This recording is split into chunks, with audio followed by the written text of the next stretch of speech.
What's going on, guys? JSGC here, and we are here for another Manchester City transfer update. But first, today's video is brought to you by Surfshark. If you didn't know, Surfshark is a VPN. A VPN is a virtual private network. In a sea of video content, there are lots of websites that want to take your information without you knowing. You could swim under the radar using Surfshark VPN. You could stop websites from tracking your information and selling targeted ads to you. If that wasn't enough, Surfshark allows you to travel the world with one click of your finger. For example, if you're in the UK, you can connect to the United States of America and access their market on apps such as Disney Plus and Netflix. The same applies to other countries too. Surfshark allows you to easily access and unblock streaming platforms that allows you into content libraries from all around the world. All you need to do is pick a server, connect, and then you're good to go. Surfshark is great when you are traveling, if you're on holiday or on a business trip and you wanted to connect into your country, make use of some home comforts, then Surfshark allows you to do this. No more will I miss a football game whilst I'm on my travels. So if you want more protection and freedom online, click the link in my description, which not only gives you a mesmerising 83% off, but also 3 months of service, which is completely free. Surfshark offers a 30-day money-back guarantee, so there are no risks. Go and surf with your own rules. The link is in my description. So let's crack on with this video. Let's start off with the out, and we've got an update on Patrick Roberts. Now, it's been reported, according to Sky Sports News, that he will join Sunderland on loan until the end of the season. He's currently playing for Troyes over in France, who are, of course, part of the CFG. It will need Patrick Roberts to be recalled first by Manchester City to then be loaned out to Sunderland. Isn't the first case. We've already seen Taylor Harwood-Bellis do this. I'm expecting Tommy Doyle as well to be recalled from his loan. Patrick Roberts could well be another, and it's thought he'll leave Troyes to go to Sunderland. And very interestingly, Sky Sports News did say that Patrick Roberts' contract is up in the summer, and I'm not expecting his contract to be renewed by Manchester City. And so this may well be, in terms of an out whilst Patrick Roberts is still a Manchester City player, one of the last times that I do get to mention Patrick Roberts being a Manchester City player. He seems to have been loaned out so many times by Manchester City, so his stay at City may well be coming to the end. And to be honest, as sad as it is for the player that unfortunately it never worked out at Manchester City, one thing I will say is that it is the best for Patrick Roberts and his career and his development to have a long-term move somewhere else so he can start preparing for life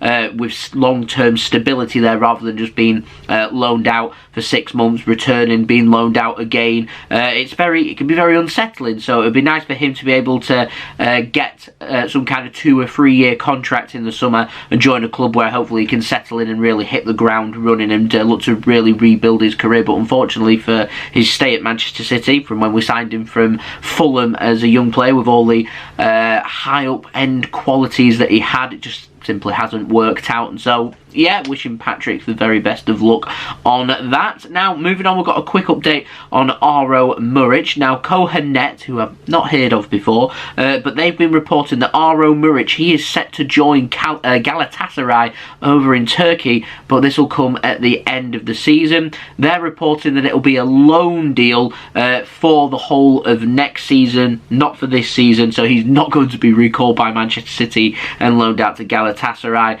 And Aro Muric just seems to be going through the loan system as well until eventually his contract is up. Instead of speaking with Galatasaray and arranging a loan move, why don't we get a little small fee there for Aro Muric instead? Because like I said, it gives long-term stability there for the players, and whilst it's good for a young player to be out on loan for a season or two, it's not so good for a player who wants to get to 22, 23, 24 years old and have done 6 or 7 seasons out on loan. They're just going through the motions, going through the mill. So yeah, we'll see what happens with regards to that. Anyway, heading on to the ins, and speaking of players joining Manchester City, To then go through the system of going out on loan takes us on to a new name, Sinclair Armstrong. He's an 18-year-old striker from Queen's Park Rangers. Now, Goal are reporting that Manchester City, they're interested in signing him, and they would like to sign him with in mind him being loaned back out again. And City aren't sure whether they just find a club for him to go out on loan to, or whether they'd want to use him in the CFG. And if he is to be used in the CFG, it may be a long-term thing. So I'm talking 2 or 3 years with him being out on loan before Manchester City are thought to then be considering him to maybe enter into the first team squad. I imagine there'll be some kind of fee negotiated there between Queen's Park Rangers and Manchester City if this signing of Sinclair Armstrong is to be believed. I've never seen him play, so if anyone has, do let me know in the comments below. Is he a good prospect? Do you think he could make it at Manchester City? Do let me know. Anyway, moving on. Very interesting, this one. We've got an update on Declan Rice. Not really had much of an update on Declan Rice since the summer, but it seems to have just sprung back in over the last 24 hours. And James Ducker at the Telegraph has been reporting that Manchester City, they hold a strong interest in signing Declan Rice in the summer. This is interesting. Fernandinho, he more than likely will leave Manchester City with his contract up in the summer, which means we're going to need a new central midfielder or a holding midfielder to provide quality competition for Rodri. And so I presume this is where the link of Declan Rice is coming from. And it has been reported that while City are prioritising signing a striker in the summer, Manchester City are also in the market for a defensive midfielder, which is where this link with Declan Rice is coming from. Now, my own personal opinion here, I would absolutely love Declan Rice at Manchester City. He's homegrown, adds to our homegrown quota. He's quality, Premier League experienced. He's also very good. He does a really good job. He's a really good player. So I would like him at Manchester City. The problem that I have is that Rodri is one of, if not the best, holding midfielder arguably in the world. He does that role for Manchester City so well. Ball retention, he's made that spot his own, and filling into Fernandinho's boots and being able to do that and make the role adaptable and make it different, like how Rodri has, to a point where he's Busquets-esque. He can just dictate and control the game just through what he's doing, and everything for Manchester City rolls through Rodri. I just don't see him being dropped by Manchester City. He's become as important to City as what players like Ruben Diaz are. These are players that just simply aren't dropped that often by City. They just get rotated every now and then, and they're easily going to go out there and do 33, 34 Premier League games. And signing someone as good as Declan Rice, he's too good to be sat on Manchester City's bench. And so, whilst he'd provide great competition for Rodri, I don't think he'd replace Rodri. I don't think Rice is as good as Rodri, but I certainly think Rice is one of the best holding midfielders in the Premier League. And so, to me, this may well upset the apple cart a little bit in terms of holding midfielders. Now, ideally speaking, you'd want to find a place for both Rodri and Declan Rice in the same team, but that system, it'd have to be something new by City, and if City want to try something new and go along that route, then I'm all for the signing. Can City, do they feel like they can adapt him into a different role at City with Declan Rice? Do they think that they could drop him in at centre-back, because he can cover in at centre-back, so can Rodri? Are we thinking that he could maybe manoeuvre around? Can he go on the left? Can he go on the right? I'm just not sure. And whilst I think he'd be a quality signing and I'd love Declan Rice at City, I'm just not too sure he's the right player to be going for. I would rather us spend less, because Rice would be a very expensive transfer. I'm talking, what you're probably looking at, £70+ million. So he'd be a very expensive transfer to get done. There's probably going to be cheaper alternatives out there, players that not necessarily are happy to sit on the bench, but players that are happy to learn from Rodri, that are happy to adapt their role, that are happy to learn, like what Nathan Ake is, where it takes a season or two to really adapt and make it your own and settle in. And I'd rather have an upcoming prospect learning from Rodri. I'd rather have someone that's maybe nearing the end of their career that are happy to do 2 or 3 seasons of playing a rotated option, rather than someone that's in the peak prime parts of their career like what Declan Rice is. And whilst he'd be an outstanding signing, he'd be brilliant for Manchester City, can we fit Rodri and Rice in the same team, and could we find a happy balance of rotating the two?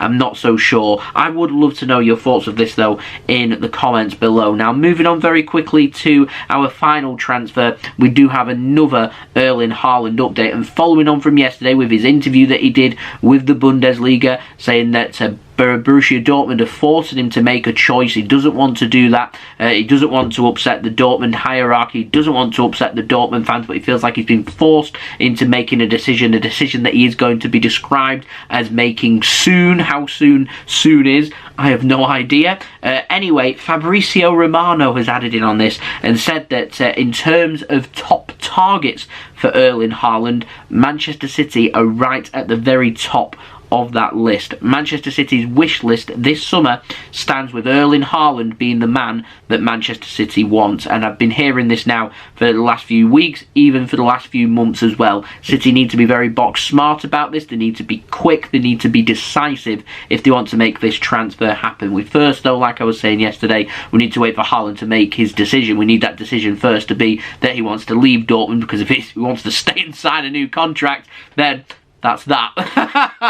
So we first need to wait for that one, but finding that very interesting. Again, like the Declan Rice transfer, would love to know your thoughts of that Erling Haaland link in the comments below. So there we go, that's been the video. Hope you enjoyed the video. If you did enjoy this video, 300 likes, can we hit that? Any help towards that would be much appreciated. Also, don't forget as well to leave your thoughts in the comments below of what you made of these transfers. Subscribe if you're new around here, press that red button, press the bell and put your push notifications on. The aim, 22k subscribers.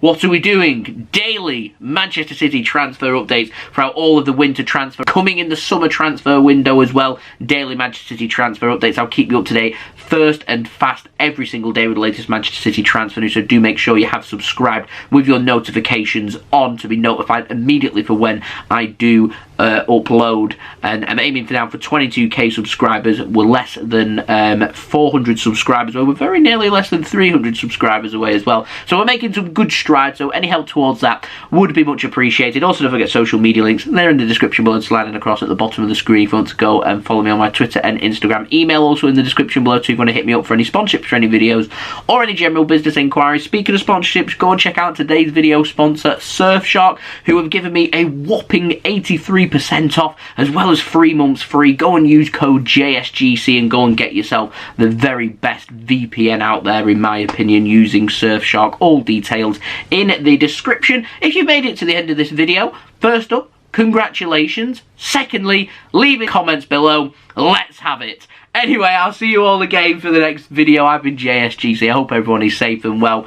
COVID update, no more now. I'm free. Negative test. Here we go. Let's have it. Let's go. I'll see you all again for the next video. So I've been JSGC. Thank you everyone for watching. I hope everyone is safe and well. Peace. Ciao for now.